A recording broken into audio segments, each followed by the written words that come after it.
Chemistry class में आप लोग का स्वागत है। पिछले क्लास में देखा कि परमाणु जो है किन किन मूल कणों से मिलकर बना होता है। तो परमाणु जो है इलेक्ट्रॉन, प्रोटॉन और न्यूट्रॉन से मिलकर बना होता है। तो इलेक्ट्रॉन, प्रोटॉन, न्यूट्रॉन की खोज किसने की, पर आवेश क्या होता है, परमाणु होता है। मॉडल जो दिया गया वो थॉमसन ने दिया और थॉमसन का परमाणु मॉडल। इसके बाद फिर जो दूसरा मॉडल दिया गया था रुदरफोर्ड ने अल्फा कण प्रयोग द्वारा अपना जो है मॉडल दिया गया था। इसकी चर्चा हमने पिछले वीडियो में कर ली है। अब इस वीडियो में परमाणु क्रमांक और द्रव्यमान संख्या, इलेक्ट्रॉन, प्रोटॉन और न्यूट्रॉन को निकालना जो है सीखेंगे। अगर आप लोग नए हैं तो चैनल को सब्सक्राइब कर लीजिएगा ताकि जो अगला वीडियो पड़े इसका नोटिफिकेशन आपको मिल जाए। और परमाणु क्रमांक जिसे हम एटॉमिक नंबर भी कहते हैं। तो परमाणु क्रमांक क्या होते हैं? किसी तत्व के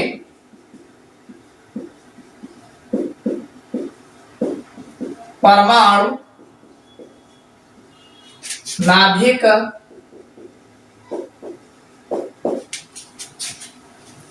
में उपस्थित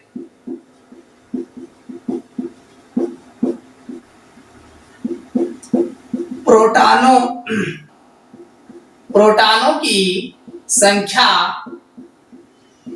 को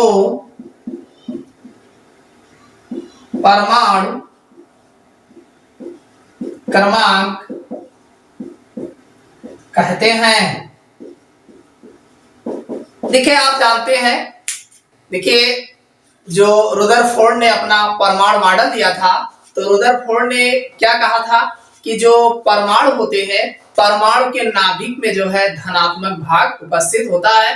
तो यानी परमाणु का नाभिक जो होता है वो प्रोटॉन होते हैं उसमें, और इलेक्ट्रॉन बाहर जो है चक्कर लगाते हैं। तो जितने इलेक्ट्रॉन और प्रोटॉन, देखिए कोई भी परमाणु है, जो परमाणु होता है, देखिए मान लीजिए ये परमाणु है, तो परमाणु का ये नाभिक है। सपोज करिए ये सोडियम Na का परमाणु है। तो Na का जो परमाणु है तो इसमें पहले कोष में 2 इलेक्ट्रॉन और जो इसका दूसरा कोष होगा इसमें 8 इलेक्ट्रॉन,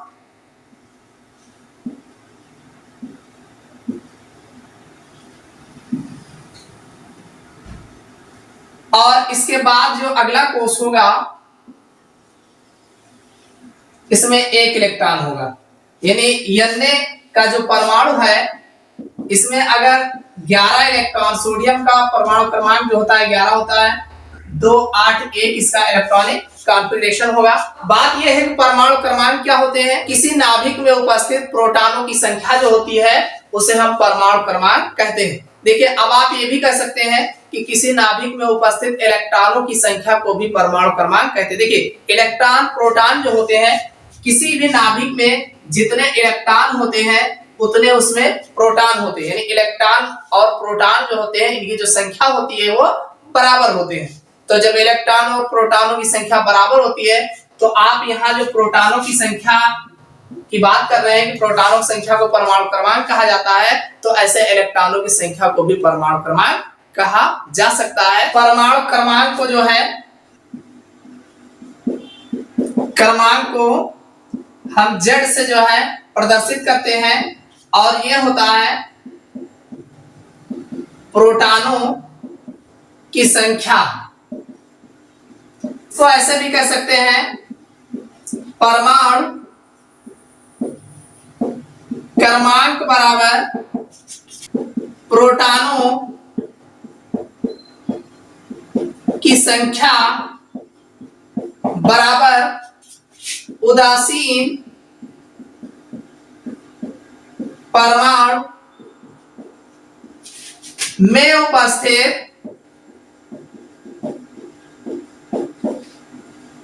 इलेक्ट्रॉनों की संख्या।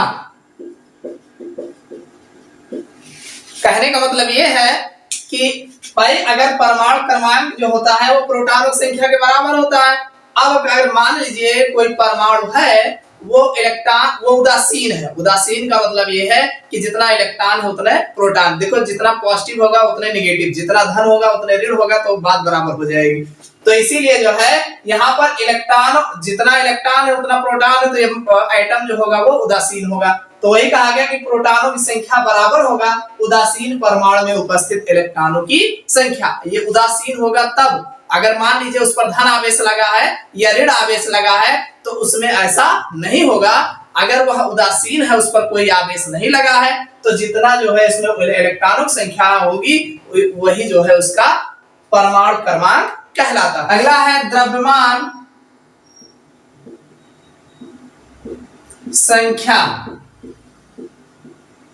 या इसी को मास नंबर भी कहा जाता है।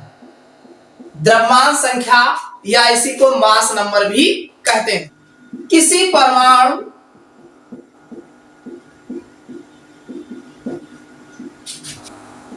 के नाभिक में उपस्थित प्रोटॉनों और न्यूट्रॉनों की संख्या के योग को उस परमाणु की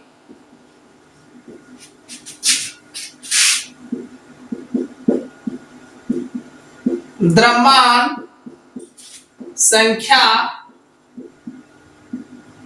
कहते हैं। जो द्रव्यमान संख्या होता है इसी को परमाणु भार कहा जाता है, मास नंबर, इसी को मास नंबर भी कहते हैं। तो किसी परमाणु के नाभिक में उपस्थित, देखिए जो परमाणु होता है, देखिए मान लीजिए कोई परमाणु है तो ये परमाणु का नाभिक है और नाभिक के बाहर जो है विभिन्न कक्षाएं होती हैं। तो आप जानते हैं कि नाभिक के बाहर जो है इलेक्ट्रॉन जो है वो अपनी कक्षाओं में जो है चक्कर लगाते हैं। भाई इलेक्ट्रॉन जो है बाहर अपनी कक्षाओं में, और ये नाभिक है इसका, ये बीच वाला भाग जो है ये नाभिक है। यहाँ पे जो है देखिए ये इलेक्ट्रॉन हो गया, तो यहाँ पे प्रोटॉन और न्यूट्रॉन, देखिए इसमें प्रोटॉन और न्यूट्रॉन, इलेक्ट्रॉन चक्कर लगाने में आ गए तो प्रोटॉन और न्यूट्रॉन जो है बीच में पाए जाते हैं। कहने का मतलब इलेक्ट्रॉन जब वह बाहर चक्कर लगा रहा है तो प्रोटॉन और न्यूट्रॉन बचा। भाई परमाणु में इलेक्ट्रॉन, प्रोटॉन, न्यूट्रॉन तीनों पाए जाते हैं, तो तीनों में जब एक तो कंफर्म हो गया कि इलेक्ट्रॉन बाहर चक्कर लगाता, तो बचा कौन? प्रोटॉन और न्यूट्रॉन। तो प्रोटॉन और न्यूट्रॉन जो है ये बीच में नाभिक में जो है रहते हैं और ये परमाणु के समस्त द्रव्यमान का केंद्र माना जाता है। इस नाभिक को जो है परमाणु का समस्त द्रव्यमान जो है इसी में केंद्रित रहता है। अब यहाँ पे वही कहा गया किसी परमाणु के नाभिक में उपस्थित, कहां पर? ये नाभिक है ना, तो किसी परमाणु के नाभिक में उपस्थित, चाहे कोई भी परमाणु हो तो हर एक परमाणु का नाभिक होता है। तो नाभिक में उपस्थित प्रोटॉनों और न्यूट्रॉनों, यानी जितना प्रोटॉन होगा और जो न्यूट्रॉन होगा की संख्या के योग को, इन दोनों को जोड़ लीजिए, जोड़ लेंगे, योग को उस परमाणु की द्रव्यमान संख्या कहते हैं। यानी जितना प्रोटॉन और न्यूट्रॉन होगा इन दोनों के योग को द्रव्यमान संख्या कहते हैं। तो हम द्रव्यमान संख्या बराबर प्रोटॉनों की संख्या प्लस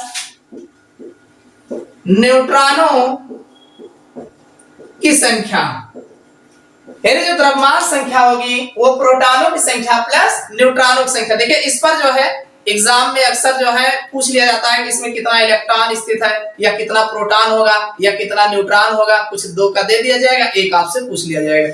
तो इस पर जो है हम न्यूमेरिकल देखेंगे। द्रव्यमान संख्या जो होता है ये परमाणु द्रव्यमान के भाग बराबर होता है। परमाणु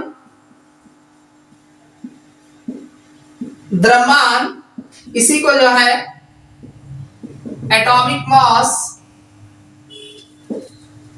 अप्रॉक्सीमेट लगभग बराबर होता है द्रव्यमान संख्या, जिसे हम मास नंबर कहा जाता है। देखिए ये परमाणु द्रव्यमान और द्रव्यमान संख्या, एटॉमिक मास और मास नंबर संख्या, ये दोनों लगभग जो है बराबर होते हैं, लगभग अप्रोक्सीमेट लगभग बराबर ही माने जाते हैं एटॉमिक मास और मास नंबर। इलेक्ट्रॉन, प्रोटॉन और न्यूट्रॉन की संख्या को हम जो है एक एग्जाम्पल के थ्रू जो है समझेंगे। हमारे पास एक एग्जाम्पल है कि तीन विभिन्न तत्वों की द्रव्यमान संख्या, यानी तीन तत्व अलग अलग लिए गए हैं जिनकी द्रव्यमान संख्या जो है 45 है। उनके परमाणु क्रमांक जो है क्रमशः 20, 21 तथा 22 है। यदि तीनों तत्वों के परमाणु क्रमांक अलग अलग दिए गए हैं, 20, 21 तथा 22 है। इन तीनों में कितने प्रोटॉन व न्यूट्रॉन होंगे, यानी अब तीनों में बताना है कि कितने प्रोटॉन न्यूट्रॉन जो है इसमें उपस्थित है। न्यूमेरिकल में जो है तीनों तत्वों की द्रव्यमान संख्या 45। तो द्रव्यमान संख्या जो है, सबसे पहले प्रथम तत्व की बात करेंगे हम। ये द्रव्यमान संख्या दिया गया जिसे हम मास नंबर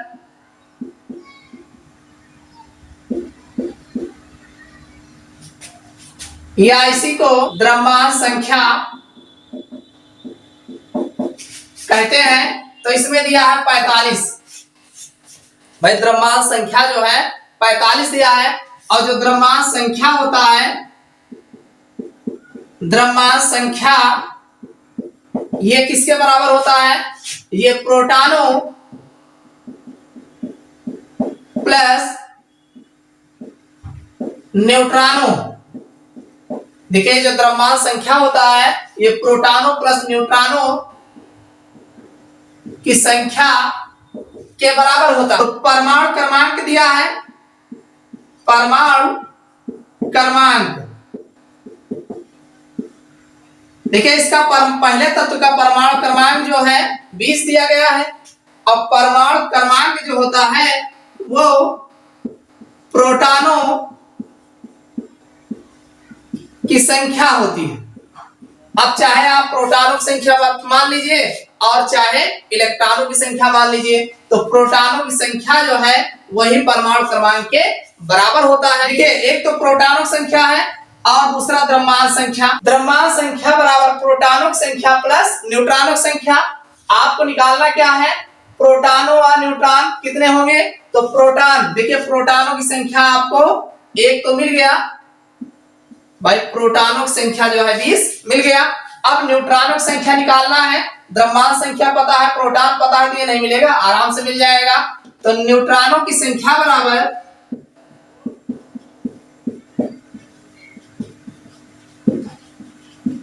संख्या, इसको रोक लीजिए और इनको इधर भेज दीजिए, तो ये आ जाएगा द्रव्यमान संख्या। ये द्रव्यमान संख्या इधर है बराबर के इधर, और ये इधर आएगा तो माइनस में जाएगा प्रोटॉनों की संख्या। भाई द्रव्यमान संख्या और ये प्रोटॉनों की संख्या। तो द्रव्यमान संख्या दिया गया है ये 45 है, और प्रोटॉनों की संख्या जो अभी अभी निकल के आया है वो 20 है। कितना आ गया, ठीक है 45 में से 20 घटा दीजिए, ये जो है न्यूट्रॉनों की संख्या निकल कर आ गया। यानी जब न्यूट्रॉनों की संख्या होगी वो 25 होगी। ये दूसरा जो है आ गया। इसी तरीके से अगला जो दिया गया है कि द्रव्यमान संख्या, देखिए अगला परमाणु क्रमांक 21 है। देखिए दूसरे तत्व के लिए तो 21 दिया गया है परमाणु क्रमांक, तो इसका जो होगा प्रोटॉनों की संख्या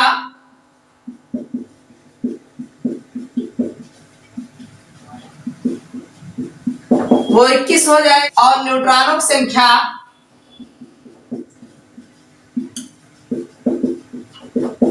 भाई द्रव्यमान संख्या में से प्रोटॉनों की संख्या घटा दीजिए, 24 जो है ये न्यूट्रॉनों की संख्या, इसे हम n से रिप्रेजेंट करते हैं, ये न्यूट्रॉनों की संख्या निकल के आ जाएगा। अगला जो है तीसरे तत्व के लिए, तो इसमें जो प्रोटॉनों की संख्या होगी, देखिए प्रोटॉनों की संख्या जो होगा वो परमाणु क्रमांक होगा, परमाणु क्रमांक दिया है 22, तो ये हो जाएगा 22, और फिर न्यूट्रॉन, इसमें जो न्यूट्रॉनों की संख्या होगी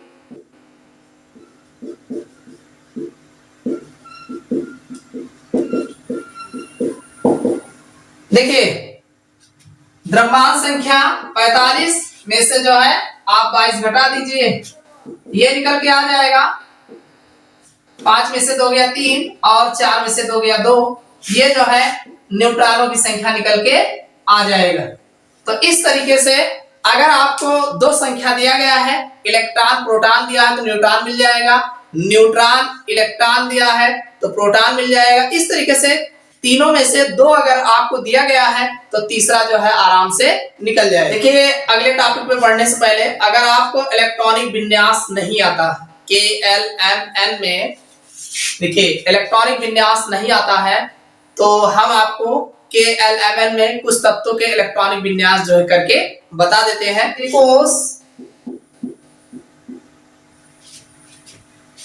इसी को पहले कह लीजिए क्रम संख्या,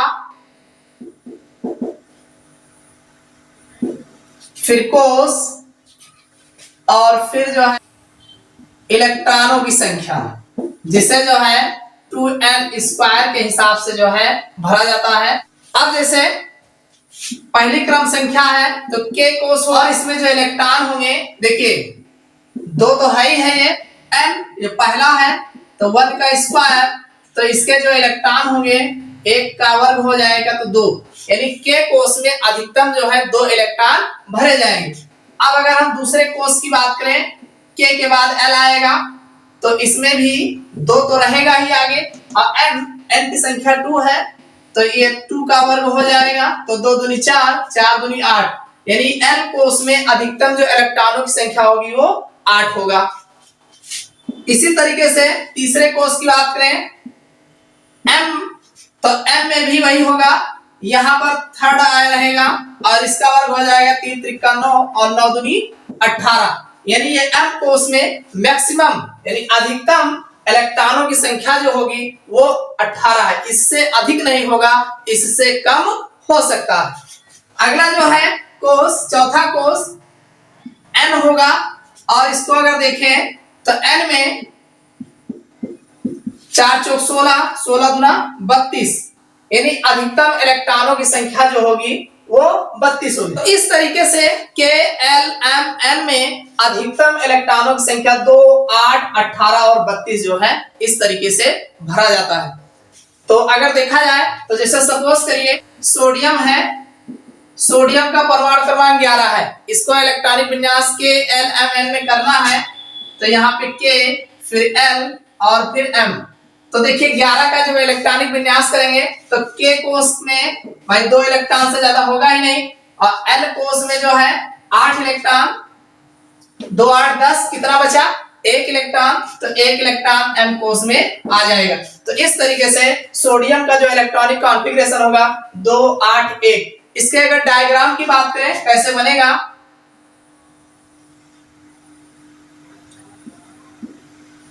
देखिए ये मान लीजिए नाभिक है, नाभिक में प्रोटॉन और न्यूट्रॉन रहते हैं, तो सोडियम मान लीजिए सोडियम नाभिक की बात हो रही है तो इसमें जो प्रोटॉनों की संख्या होगी वो 11 होगा, और न्यूट्रॉनों की संख्या देखिए इसकी द्रव्यमान संख्या 23 होता है, 23, तो 23 में से 11 निकाल देंगे तो ये 12, इसमें जो न्यूट्रॉनों की संख्या होगी, प्रोटॉनों की संख्या जो होगा वो 11 होगा और न्यूट्रॉनों की संख्या जो होगी 12 होगा। अब जो है इलेक्ट्रॉनों, देखिए इसमें 11 इलेक्ट्रॉन्स हैं, तो ये पहला कोष है जिसे हम K बोलते हैं, K में 2 इलेक्ट्रॉन होगा, 1 और 2 इलेक्ट्रॉन। इसी तरीके से अगला जो कोष होगा जो है L कोष है, अगला वाला L है, और अगले वाले में 8 इलेक्ट्रॉन है, तो 1 2 3 4 5 6 7 8, यानी ये अगले कोष में 8 इलेक्ट्रॉन हो जाएंगे। अगला M कोष है तो ये इसके बाहर जो है M कोष होगा,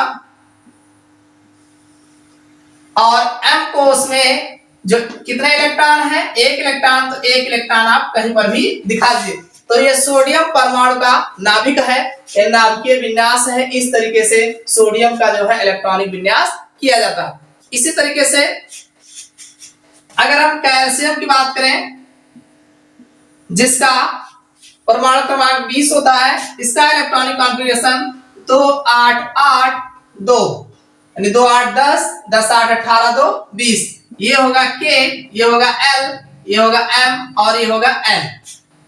अब इसका जो है, अब ये कहिए कि इसमें तीसरे वाले में 18 इलेक्ट्रॉन भरा जाता है, तो 2 आपने बाहर क्यों भर दिया?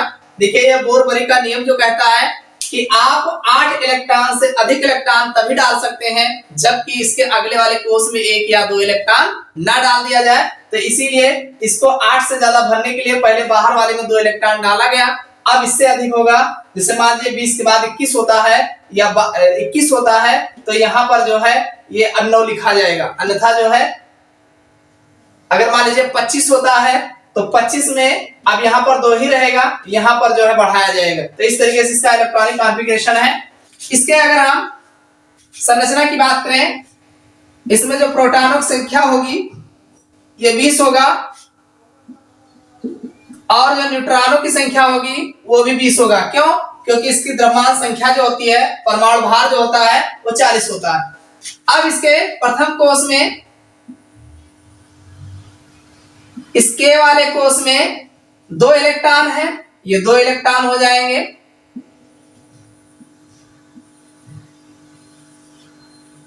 अगला कोष है L कोष, इसमें 8 इलेक्ट्रॉन है, तो ये 8 इलेक्ट्रॉन हो जाएंगे।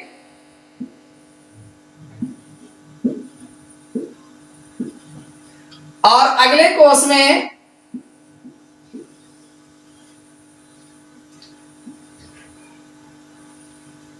इसमें भी 8 इलेक्ट्रॉन है, तो ये भी 8 इलेक्ट्रॉन इस तरीके से आ जाएंगे।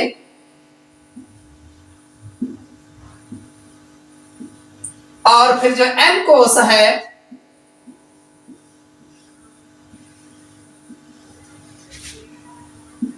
इसमें जो है 2 इलेक्ट्रॉन है, तो आप 2 इलेक्ट्रॉन कहीं पर भी दिखा दीजिए।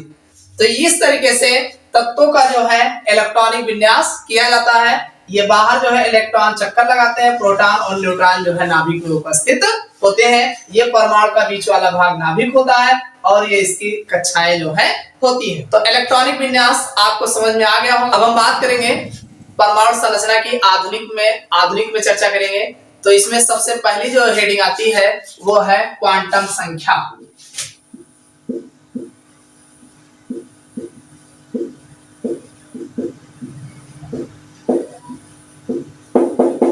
क्वांटम संख्या क्या होती है?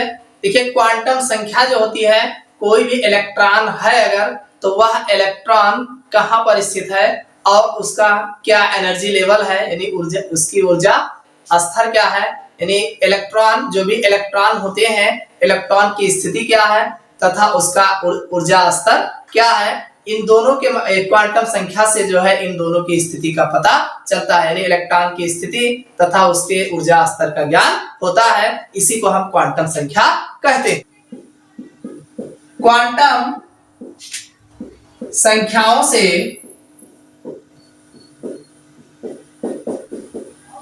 किसी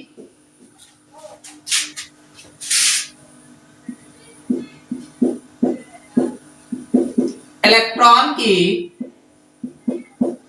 स्थिति तथा उसके ऊर्जा स्तरों का ज्ञान होता है। ये जो क्वांटम संख्याएं होती हैं, क्वांटम संख्याओं से किसी इलेक्ट्रॉन की स्थिति, यानी जो इलेक्ट्रॉन है वह कहाँ स्थित है, इलेक्ट्रॉन की स्थिति तथा उसके ऊर्जा स्तर का ज्ञान होता है, यानी उसका एनर्जी लेवल क्या है इसके बारे में पता चलता है। ये जो क्वांटम संख्याएं होती हैं, निम्नलिखित 4 प्रकार की होती है। ये जो क्वांटम संख्याएं होती है ये 4 प्रकार की होती है। सबसे पहली जो क्वांटम संख्या है जिसे हम मुख्य क्वांटम संख्या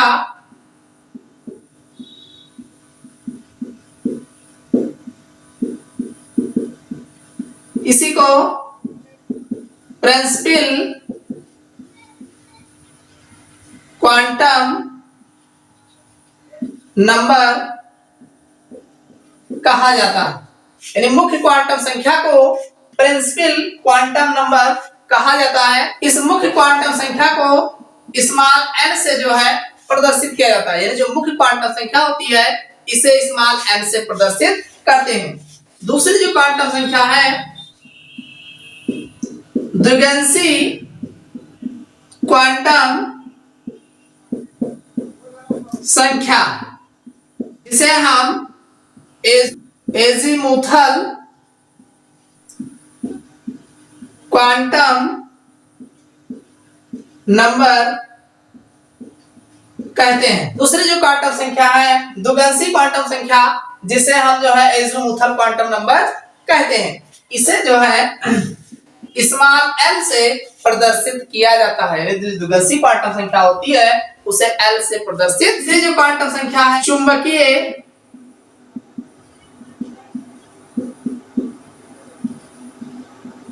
क्वांटम संख्या,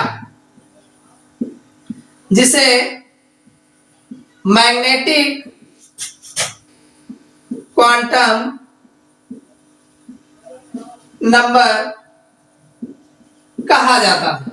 इसे जो है स्मॉल m से प्रदर्शित किया जाता है। अगला है चक्रण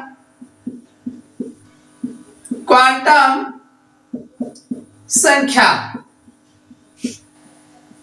स्पिन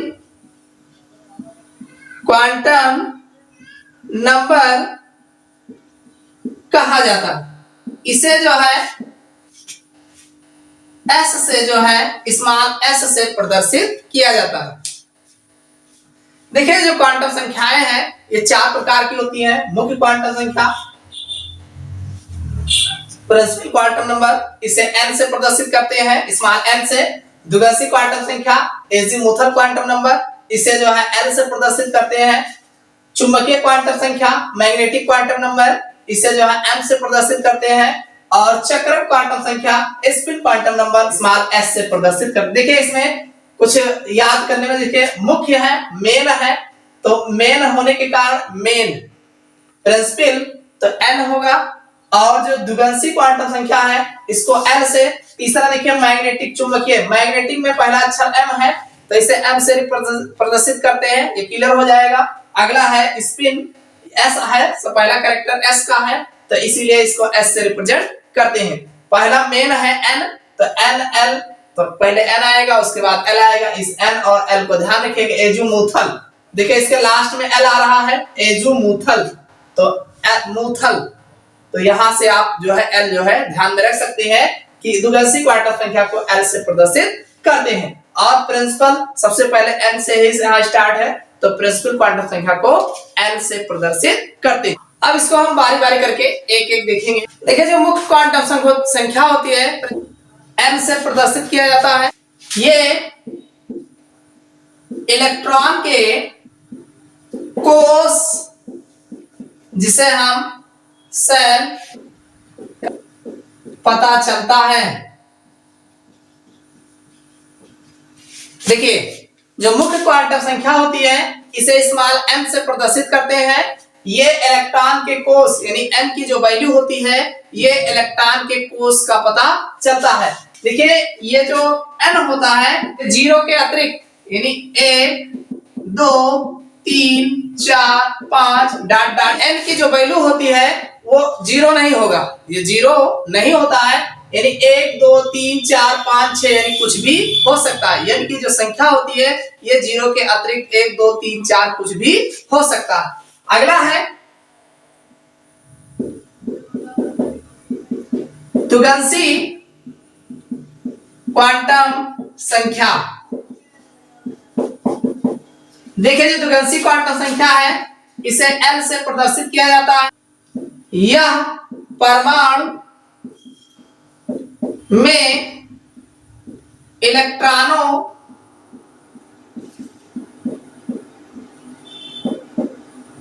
की उप ऊर्जा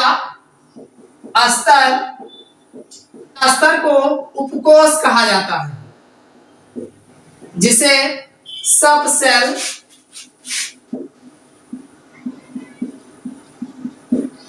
उपकोष या सब सेल भी कहते हैं का पता चलता है। देखिए, जो द्विघाषी क्वांटम संख्या होती है, पहली बात तो इसे स्मॉल एल से प्रदर्शित करते हैं, स्मॉल एल, कैपिटल एल नहीं, स्मॉल एल। और दूसरी बात, यह परमाणु में इलेक्ट्रॉन, देखो ये जो है इलेक्ट्रॉन के कोष यानी सेल को बताता था, ये उप ऊर्जा स्तर या इसी को उपकोष, पहला कोष है और दूसरा उपकोष यानी एल को उपकोष का ज्ञान कराता है, यानी उपकोष के बारे में जानकारी मिलती है। यानी कोष यानी कौन सा कोष है, प्रथम कोष है, द्वितीय कोष है, तृतीय कोष है। अब उस दूसरे या तीसरे कोष में उपकोष आते हैं। एक कोष में अलग कई उपकोष होते हैं, एक कोष में कई उपकोष होते हैं। तो पहला जो है ये कोष का ज्ञान कराएगा और दूसरा एल जो होता है उसमें कितने उपकोष हैं उसका ज्ञान जो है कराता है। एल का मान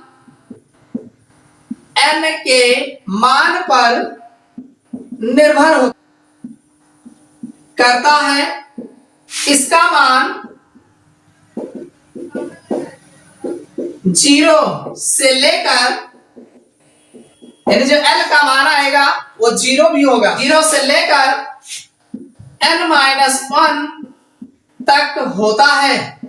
यानी जो L का मान होता है वो 0 से लेकर के n-1 तक होता है। जैसे अगर एग्जाम्पल देखा जाए तो n बराबर 4 है, n बराबर 4 दिया गया है, तो जो n की वैल्यू निकाली जाएगी, देखिए जो 4 है तो एक तो 0 हो जाएगा, 1 2 3, भाई 4 है ना, तो 1 2 3 4 यानी 0 भी होगा।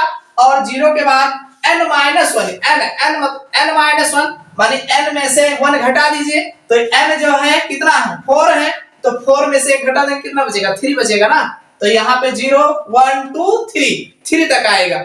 इसी तरीके से मान लीजिए n बराबर 5 दिया हो तो 5 में से 1 घटा दोगे 4 आएगा, तो l की जो वैल्यू आएगी 0 1 2 3 4, यानी 1 2 3 4 5 है 5।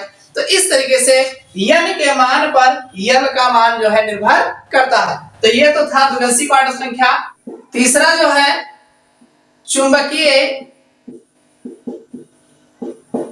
क्वांटम संख्या। देखिए जो क्वांटम चुंबकीय क्वांटम संख्या मैग्नेटिक क्वांटम नंबर है, इसे हम स्मॉल m से प्रदर्शित करते हैं। इससे कक्षकों का ज्ञान होता है। देखिए जो मैग्नेटिक क्वांटम संख्या होती है इसे स्मॉल m से प्रदर्शित करते हैं, इससे जो है कक्षकों का ज्ञान होता है, यानी जो परमाणु ऑर्बिटल्स होते हैं उसमें कौन से कक्षक है, कौन कौन से कक्षक इन्वॉल्व है, इसके बारे में जानकारी मिलती है। देखिए m का मान जो होता है l के मान पर निर्भर करता है, यानी जो m का मान होगा वो l के मान पर निर्भर करता है। l के लिए m का मान +l से लेकर -l तक होता है। जो m का मान होता है वो l के मान पर निर्भर करता है। पहली बात तो ये l के मान पर निर्भर करता है, और l का जो मान होगा वो m का मान जो होगा वो l के लिए m का मान जो होगा +l से लेकर -l तक होता है। कैसे इसको देखोगे, जैसे सपोज करिए l बराबर अगर 1 है, मान लीजिए l की वैल्यू 1 है, तो अगर हमें m की वैल्यू निकालना हो, l की वैल्यू मान लीजिए 1 है, तो m की वैल्यू अगर निकालना हो तो एक तो होगा -1, एक तो माइनस भी होगा और एक प्लस भी होगा, और फिर 0 आएगा और फिर +1 आएगा। यानी 1 के लिए माइनस भी होगा और प्लस भी होगा और बीच में 0 भी कंपलसरी है। इसी तरीके से अगर n बराबर 2 हो तो m की जो वैल्यू निकल के आएगी -2 -1 0 +1 +2। नहीं समझ में आया? देखिए यल की वैल्यू कितना है 2 है, तो सबसे पहले -2 के बाद फिर 1 आएगा, फिर -1, फिर 0 आएगा, फिर 2 तक है ना, तो जितना उतना ही माइनस होगा उतना ही प्लस होगा, जितना माइनस होगा उतना प्लस होगा, और माइनस प्लस तो होगा ही होगा, साथ में बीच में 0 भी रहेगा। इस तरीके से अगर देखा जाए तो L की वैल्यू अगर 3 है तो M की वैल्यू क्या आएगी, पहले 3 होगा, -3, फिर -2, -1, 0, +1, +2 और +3। इस तरीके से L का मान जो है, L के मान पर M का मान निकल के आता है। अगला देखते हैं चक्रण क्वांटम संख्या। इसे हम स्मॉल s से प्रदर्शित करते हैं। यह इलेक्ट्रॉन के चक्रण की दिशा को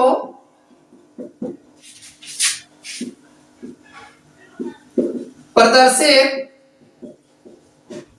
करता है। यानी ये जो S है, यह जो है, ये इससे ये पता चलता है, यानी चक्रण क्वांटम संख्या से हमें यह पता चलता है कि ये जो इलेक्ट्रॉन है ये किस दिशा में रोटेशन कर रहा है। ये जो है क्लॉकवाइज रोटेशन कर रहा है या एंटी क्लॉकवाइज रोटेशन कर रहा है, यानी ये चक्रण की दिशा को प्रदर्शित करता है। S का मान